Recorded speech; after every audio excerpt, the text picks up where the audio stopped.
말씀의 제목을 따라해 보겠습니다. 믿음의 기도가 필요할 때 말씀의 은혜 받으시기를 축복합니다. 우리 야고보서는 우리 기독교 교회 역사에서 공동서신 이런 이름을 얻었습니다. 특정한 공동체에 보내진 것이 아니라 교회에 일반적으로 보내진 것으로 여겼기 때문입니다. 또 야고보서의 저자가 누구인지에 대해서도 많은 논란이 있었지만 예수님의 동생 야고보라고 하는 견해에 오늘날 대부분의 학자들이 동의하고 있습니다.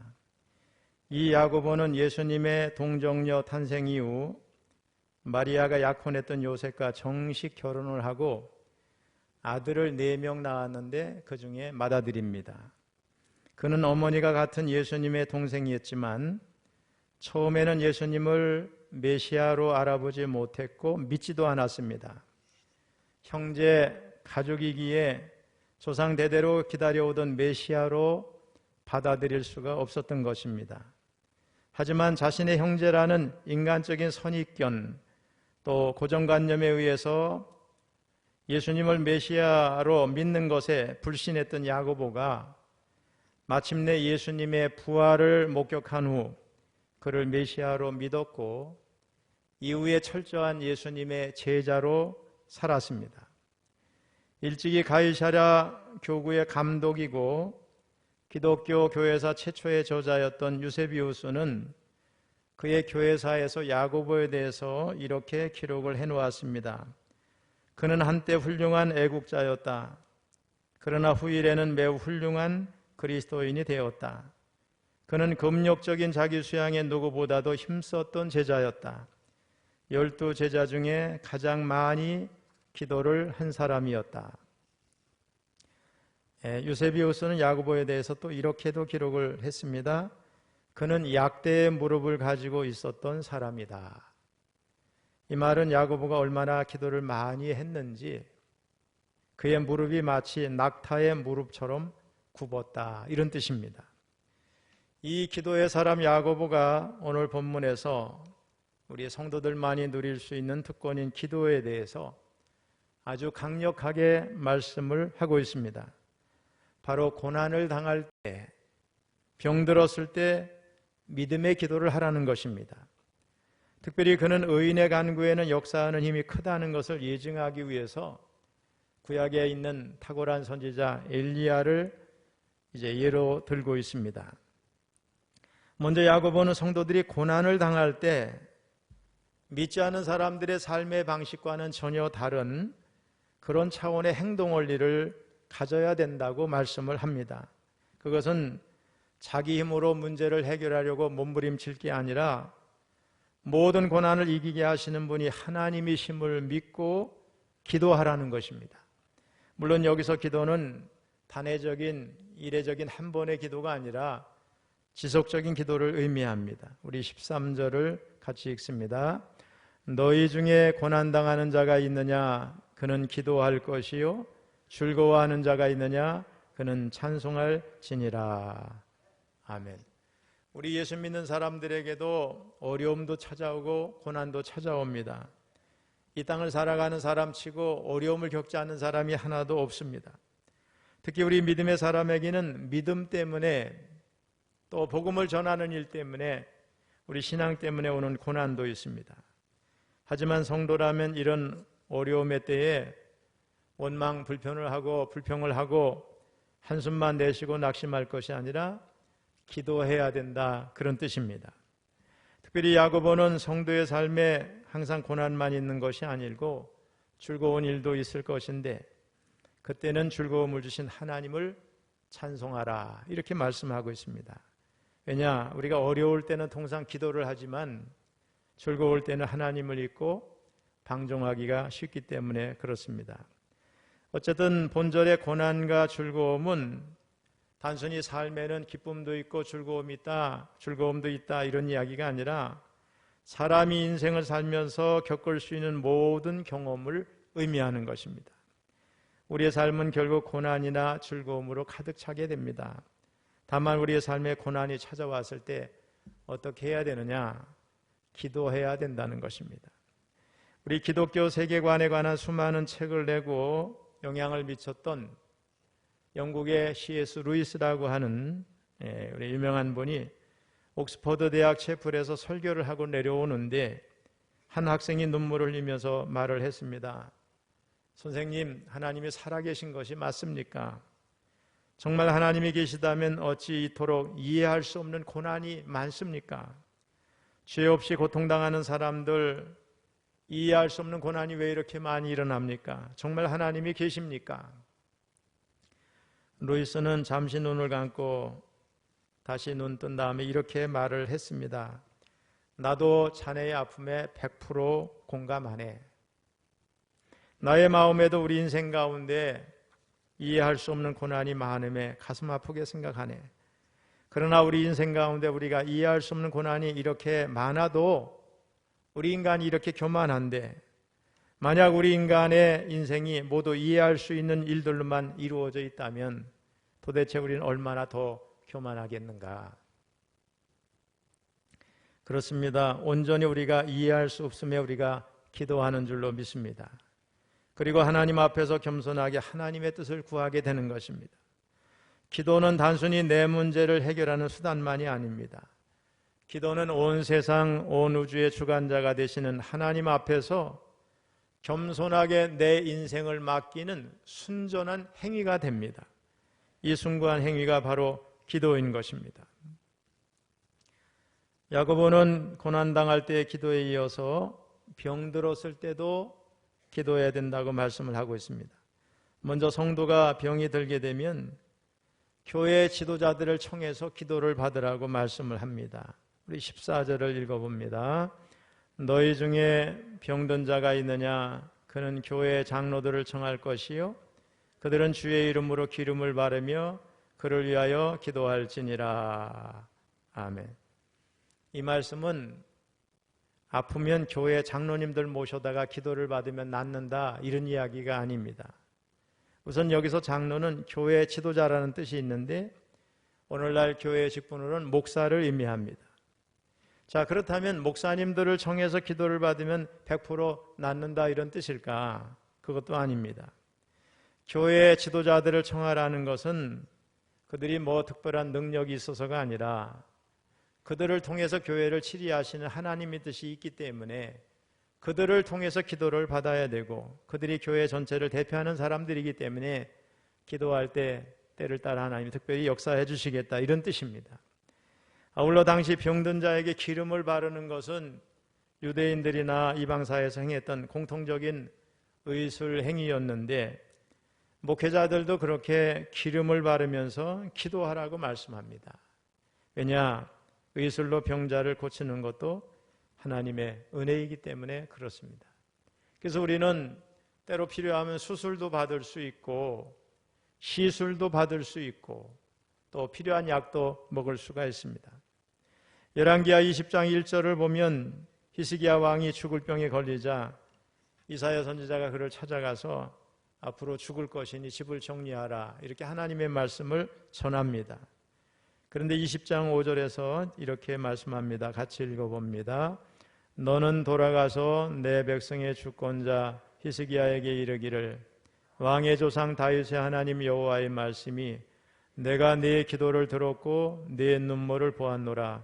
내가 너를 낫게 하리니 네가 3일 만에 여호와의 성전에 올라가겠고. 이 말씀은 히스기야의 간절한 눈물의 기도를 하나님이 보셨고 이로 인해서 그가 하나님의 은혜를 입어서 죽지 않고 살게 된다는 겁니다. 그리고 20장 7절을 보면 이사야가 히스기야의 상처에 무화과 반죽을 붙여서 치료해 주는 모습을 볼 수가 있습니다. 같이 읽어봅니다. 시작. 이사야가 이르되 무화과 반죽을 가져오라 하매 무리가 가져다가 그 상처에 놓으니 나으니라. 여러분, 세상의 의술도 시술도 다 할 수 있습니다. 저도 큰 수술을 받았습니다만, 근데 우리가 알아야 될 것은 치유의 방편으로 세상 의술의 혜택을 받지만 병자를 위해서 근본적으로 필요한 것은 하나님께 간절하게 기도하는 것입니다. 따라서 이 말씀은 결국 성도 중에 아픈 사람이 있으면 기도를 요청하고 목회자들은 기도의 동역자들과 함께 가서 기도해 주러 가는데 혹시 그 병에 필요한 알려진 약이 있거나 좋은 것이 있으면 들고 가서 먹일 수도 있고 발라줄 수도 이렇게 하면서 주면서 간절히 기도해 주라, 이런 말씀입니다. 그들이 가난하거나 부유하거나 교회에 오래 다녔거나 그렇지 않거나 헌금을 많이 한 사람이거나 적게 한 사람이거나 또 집사건 권사건 장로건 따지지 말고 직분에 상관없이 믿음의 공동체 안에서 병든 자를 위해서 기도하라. 이게 교회 공동체가 할 일이다, 이런 뜻입니다. 여러분 되게 어려움을 당하거나 병마가 이제 찾아오면은 저한테도 전화를 하고 교회에 알려서 기도를 부탁하는 분들이 있어요. 그러면 간절하게 함께 기도하고 저분의 문제가 저렇구나, 어려움을 당하고 있거나 우리가 기도하게 되지 않습니까? 물론 어떤 분은 남이 알까봐 염려가 돼서 그런지 얘기도 안 하고 나중에는 제3자를 통해서 제가 듣게 되면 그래도 새벽마다 매일 하루도 안 빼놓고 그분을 위해서 기도합니다. 그런데 여러분 같이 기도하는 게 좋잖아요. 우리 성도들이 다 함께 기도할 때 역사가 더 나타나지 않겠습니까? 물론 남에게 알리고 싶지 않은 분도 계세요. 우리 교회 집사님 한 분은 저한테만 몰래 와서 벌써 몇 년 지났죠. 자기가 지금 암투병을 하고 있다고 알렸어요. 교인들이 알기를 원치 않으셔서 제가 수시로 찾아오면 기도해드리고 또 새벽에 기도하고 그랬어요. 현관에 나갈 때마다 눈 끔뻑하면 요즘 괜찮으냐? 그럼 그분이 끔뻑해요. 저는 알죠. 근데 지금 완치가 됐어요. 아무도 모르고 저하고 그분만 알고 또 지금 어떤 분들은 또 투병하면서도 남에게 알리지 않아서 혼자만 제가 기도하고 있습니다만, 그러나 통상 공개적으로 알려서 기도를 부탁하고 교회가 함께 기도할 때 더 치료의 역사가 많이 나타날 줄로 믿습니다. 우리 15절에서는 병든 자를 위해 기도하는 목사들에게 꼭 필요한 게 뭐냐? 믿음으로 기도하는 겁니다. 15절 읽어보겠습니다. 시작. 믿음의 기도는 병든 자를 구원하리니 주께서 그를 일으키시리라. 혹시 죄를 범하였을지라도 사하심을 받으리라. 아멘. 여기 보면 주께서 그를 일으키시리라 이렇게 말씀하고 있는데, 이는 1차적으로 침상에서 일어나는 것을 가리키는 것으로 병든 자가 육체적인 질병에서 치유받고 고침받고 일어나는 것을 의미합니다. 그렇다면 하반절 말씀에 혹시 죄를 범하였을지라도 사하심을 받으리라, 이게 무슨 뜻일까? 이는 병고침뿐만 아니라 병자의 죄까지도 용서해 주시는 근본적인 치유를 의미합니다. 병자가 혹시 지었을지 모르는 죄까지도 용서받을 것이다, 그런 말씀입니다. 다시 말하면 모든 병의 원인이 죄에 있지는 않지만 일부는 죄가 병의 원인일 수 있다, 이것을 암시하는 말씀입니다. 여기서 중요한 것은 병을 얻게 된 상황이 어떠하든지 간에 믿음의 기도는 병자의 병을 고칠 뿐만 아니라 그의 죄까지도 용서받게 하는 능력이 있다는 것이에요. 여러분, 그래서 믿음으로 기도해야 돼요. 기도해 주는 분도 믿음으로 해야 되고 기도받는 분도 믿음으로 받아야 될 줄로 믿습니다. 우리 마가복음 11장 24절을 읽어봅니다. 시작. 그러므로 내가 너희에게 말하노니 무엇이든지 기도하고 구하는 것은 받은 줄로 믿으라. 그리하면 너희에게 그대로 되리라. 아멘. 9장 23절도 읽어봅니다. 시작. 예수께서 이르시되 할 수 있거든이 무슨 말이냐? 믿는 자에겐 능히 하지 못할 일이 없느니라 하시니. 아멘. 여러분, 의심하고 반신반의하는 기도는 안 됩니다. 여러분, 철저히 믿으면 철저한 응답이 있을 줄로 믿습니다. 믿으면 믿음대로 돼요. 안 믿으면 안 믿은 대로 되는 거예요. 절대로 믿으면 절대로 응답되는 줄로 믿습니다. 아울러 우리가 본절에서 주목해야 할 말씀이 있는데, 그것은 믿음의 기도가 병든 자를 고친다 이렇게 돼 있는 게 아니고 믿음의 기도가 병든 자를 구원한다 이렇게 돼 있어요. 그렇다면 믿음의 기도의 목적이 병이 낫는 데만 있는 것이 아니라 구원에 있다, 이런 뜻으로도 볼 수 있습니다. 즉 믿음의 기도가 병든 자를 구원하며 주께서 그를 일으키시리라는 말씀은 하나님께서 질병이라는 상황에서 벗어나게 하실 수도 있지만 또한 영원한 생명으로 인도하실 수도 있다는 뜻입니다. 여러분, 주님은 주님의 모든 백성을 치유할 것입니다. 근데 우리가, 여러분도 다 삶 속에서 늘 목도하고 저도 아는 바지만은 어떤 분은 기도했는데 기적같이 비용이 나요. 근데 어떤 분은 그렇지 못하는 경우가 있습니다. 근데 여러분, 하나님께서 하시는 일에 대해서 우리가 왈가왈부할 수 없어요. 어떤 분은 이 땅에서 고치고 하나님은 그를 구원시켜서 저 땅에서 온전하게 만드시는 줄로 믿습니다. 이때는 하나님이 정하셔요. 고난에서 벗어나는 것도 하나님이 하실 일이요. 다만 우리의 기도로 하나님이 역사하신다는 이 믿음을 가지고 우리는 기도하면 될 줄로 믿습니다. 우리 16절은 15절의 결론적인 말씀인데, 죄를 서로 고백하며 병이 낫기를 위해서 서로 기도하라는 겁니다. 그러면서 주님을 구원자로 영접하고 구원받은 성도의 기도, 즉 의인의 기도에는 놀라운 능력이 있다고 말씀합니다. 우리 16절 읽어봅니다. 시작. 그러므로 너희 죄를 서로 고백하며 병이 낫기를 위하여 서로 기도하라. 의인의 간구는 역사하는 힘이 큼이니라. 아멘. 여기서 강조하는 것은 서로라는 말인데, 죄의 고백이나 치유를 위한 기도가 일방이 아니라 상호간에 이루어져야 된다, 그런 뜻입니다. 아울러 이는 기도하기 전에 모든 자가 하나님 앞에 자신의 죄를 고백하고 용서를 받은 후에 기도해야 된다는 겁니다. 죄를 회개하지도 않고 용서받지도 않은 상태에서 기도한다면 응답되지 않는다는 거예요. 다만 너희 죄를 서로 고백하며, 이 말을 오해해서는 안 될 것 같습니다. 사람들이 다 온갖 죄를 남김없이 다 고백해야 된다, 이렇게 생각할 수도 있어요. 근데 그게 아닙니다. 어떤 죄는 하나님께만 고백해야 돼요. 어떤 죄는 우리 사람 앞에 할 죄도 있습니다. 하나님 앞에 고백할 죄는 어떤 거냐면 은밀한 거죠. 예를 들면은 마음으로 지은 죄, 이게 상대방이 몰라요. 또 피해자가 발생하지 않은 거죠. 또 어떤 거는 죄는 분명히 마음속에서 지었는데 실행되지 않은 거, 이런 것들은 사람들이 모르니까 사람에게 얘기해서 상처를 줄 필요가 없이 하나님 앞에 회개하면 됩니다. 그런데 사람 앞에 고백할 죄는 뭐냐? 공적이든 사적이든 피해를 입힌 거예요. 예를 들면 다른 사람을 속여서 문제가 틀어지게 했거나, 또 다른 사람 모르게 피해를 입혔거나, 공금을 유용했다, 이런 것은 어떻게 해요? 제가 이런 죄를 저질렀습니다, 제가 이렇게 잘못했습니다 하고 용서를 구해야 되겠죠. 이런 죄들은 상대방에게 죄를 고백하고 화해하고 용서를 받아야 되고, 그런 상태에서 기도하면 성령의 역사가 놀랍게 나타나는 겁니다. 우리나라 캐나다 의료 선교사 하디 우리 감리교 선교사가 우리 철원의 시경터 교회를 비롯해서 그죠? 계속해서 자기의 죄를 회개했잖아요. 한국 사람 무시한 거, 또 선교사역이 열심히 하지 못한 거, 자기 죄를 고백할 때 우리 한국 사람들도 당신 교만해서 우리도 당신 미워했습니다 하면서 서로 막 이렇게 회개를 할 때 성령이 역사했어요. 그래서 난리가 났습니다. 막 사람들이 병이 고쳐지고 막 기적 같은 역사가 일어나고, 벌써 한 10여 년 지났던 죄 같은 것도 고백을 하고, 어떤 사람은 관리로 있을 때 그죠?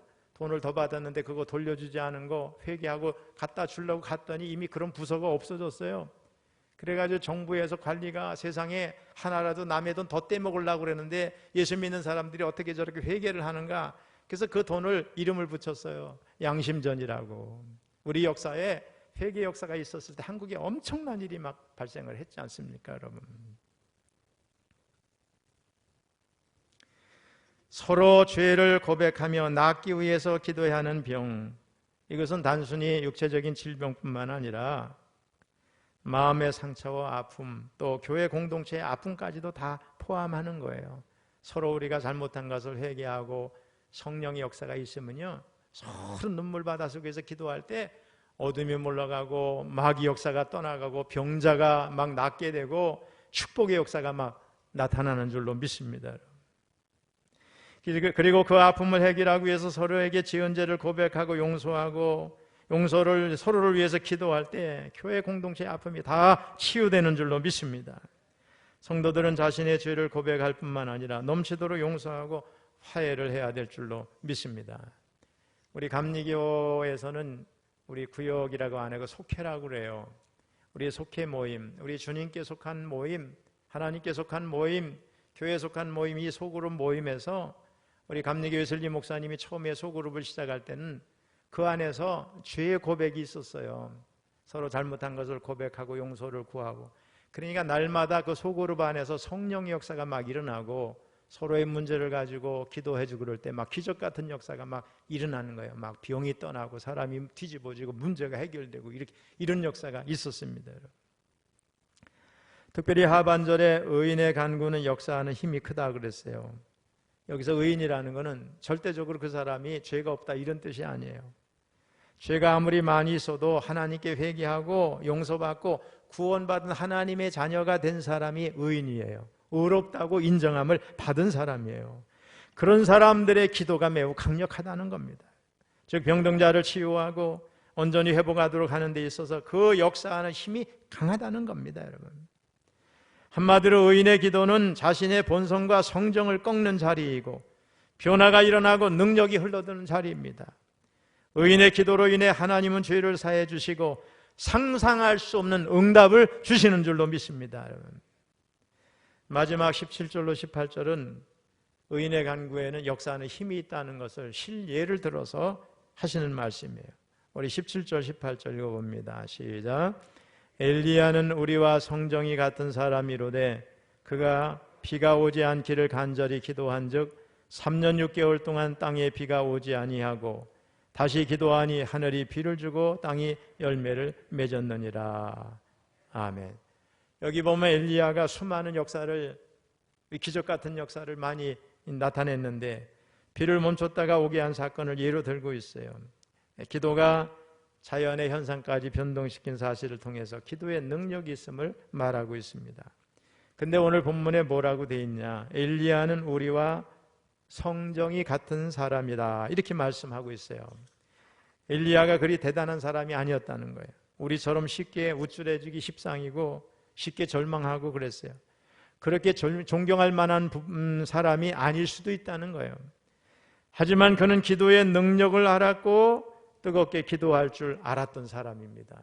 근데 여기서 우리가 알아야 될 건 뭐냐? 만일에 엘리야가, 그냥 자연인인 엘리야가 하나님 앞에 기도했더니 3년 6개월 동안 비가 안 오고 또 기도했더니 비가 왔다, 이 말씀을 오해하면 이게 뭐 엘리야가 대단한 사람이다 이렇게 생각을 하지 말고, 북이스라엘의 우상숭배 잘못된 모습을 하나님이 심판하시려고 계획을 하셨는데 그 하나님의 계획 역사가 기도자의 기도를 통해서 이루어지는 것을 의미하는 겁니다, 여러분.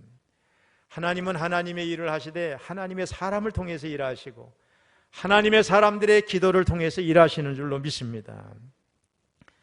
우리 열왕기상 18장 42절로 43절을 보면 엘리야의 기도 장면이 기록되어 있습니다. 거기 보면 엘리야가 갈멜산 꼭대기로 올라가서 땅에 꿇어 엎드려 그의 얼굴을 무릎 사이에 놓고 그랬어요.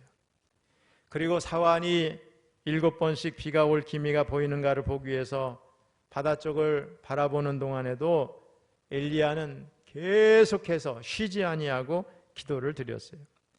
엘리야가 꿇어 엎드린 땅은 잔디밭도 아니었어요. 카펫이 깔린 실내도 아닙니다. 흙먼지와 돌멩이가 얽혀있는 땅입니다. 거기 꿇어 엎드렸어요. 그리고 얼굴을 무릎 사이에 놓고 기도했어요. 제가 오늘 새벽 기도 끝나고 올라가서 무릎 사이에 제 얼굴을 넣어봤어요. 야, 이게 뼈가 아프고 허리가 끊어지는 것 같아요. 저는 그래도 날씬하니까 괜찮은데 여기 뚱뚱한 사람은 그거 자체가 안 돼요. 너무 힘든 일이에요. 근데 엘리야 그 거구가 왜 그렇게 기도를 했을까? 기도는 자기의 허리를 꺾고 얼굴을 무릎 사이에 넣는 극기, 낮춤, 하나님 앞에 나 항복합니다, 이게 전제되는 거예요. 하나님은 뻣뻣한 기도, 뻣뻣한 태도, 꺾을 줄 모르는 마음을 좋아하지 않으세요. 땅바닥에 무릎을 꿇는 것은 하나님을 향한 항복을 의미합니다. 그 기도를 구름이 떠올라서 빗방울이 떨어질 때까지 계속했다는 거예요. 기도는 경험이 아닙니다. 기도는 삶입니다. 기도는 게임이 아닙니다. 따라해보세요. 기도는 영적 전쟁이다. 그렇습니다. 기도하면 이기고 기도 안 하면 집니다. 기도는 구경거리가 아니에요. 생사와 성패를 건 전투라고 생각을 해야 될 줄로 믿습니다, 여러분. 한마디로 엘리야는 기도 응답의 체험이 있었어요. 기도의 능력도 알았어요. 그래서 확신을 가지고 기도를 했던 사람입니다, 여러분. 이것이 구원받은 성도, 죄사함의 은혜를 입은 성도의 기도, 즉 의인의 기도입니다. 그러니 의인의 기도는 역사하는 힘이 클 수밖에 없습니다, 여러분. 사랑하는 성도 여러분, 우리가 언제 기도해야 돼요? 고난당할 때 기도해야 됩니다. 언제 기도해야 됩니까? 병들었을 때 기도해야 돼요. 기도하면 어떻게 되는가? 병든 자가 구원을 받습니다. 주께서 치료해 주십니다. 죄를 사해 주십니다. 수많은 역사가 일어납니다. 메마른 땅에 단비가 내리는 줄로 믿습니다. 한마디로 문제가 풀리고 구원의 역사가 일어나고 기적이 일어나는 것이 기도의 능력이에요. 성경을 보면 기도하면 반드시 역사가 일어났습니다, 여러분. 결론은 우리들의 이야기로 끝나야 되겠죠. 우리에게 기도할 일이 얼마나 많은지 몰라요. 기도해야 된다는 것도 알고 있어요. 기도하면 좋은 일이 일어나고 응답이 있다는 것도 알고 있어요. 우리가 깨어 기도하는 동안 마귀도 깨어 있다는 걸 알고 기도할 때 강력하게 기도해야 될 줄로 믿습니다, 여러분. 저는 기도가 무섭다고 생각해요. 저는 제가 기도했으니까 저한테 응답해 주셨다고 생각해요. 뭐 해석은 마음대로니까. 저는 한 30년 가까이 일본이 좀 경제적으로 우리한테 뒤떨어지게 해달라고 기도했었죠. 교만을 꺾어달라고. 역사를 왜곡하고 독도 문제로 힘들게 하고 위안부 문제, 아주 너무 얄미운 거예요. 근데 여러분, 금년에 신문에 보니까 개인 GDP 일본을 우리가 앞섰다고 나왔네요. 뭐 국가 GDP는 뭐 인구가 거기는 1억도 훨씬 넘는 나라고 땅도 크고 그러니까 뭐 GDP 총액으로는 일본이 많은데 언젠가 그것도 뒤집혀질 거라고 저는 믿어요. 제가 오래전에 일본에 전도하러 갔어요. 성령께서 가서 전도하고 오면은 일본의 지진의 대역사를 이루시겠다고 은사 집회 때 나왔어요. 그래서 저하고 통합청 목사님하고 아주 세 분이 갔어요. 나고야로 가가지고 제가 뭐 일본어를 알아요.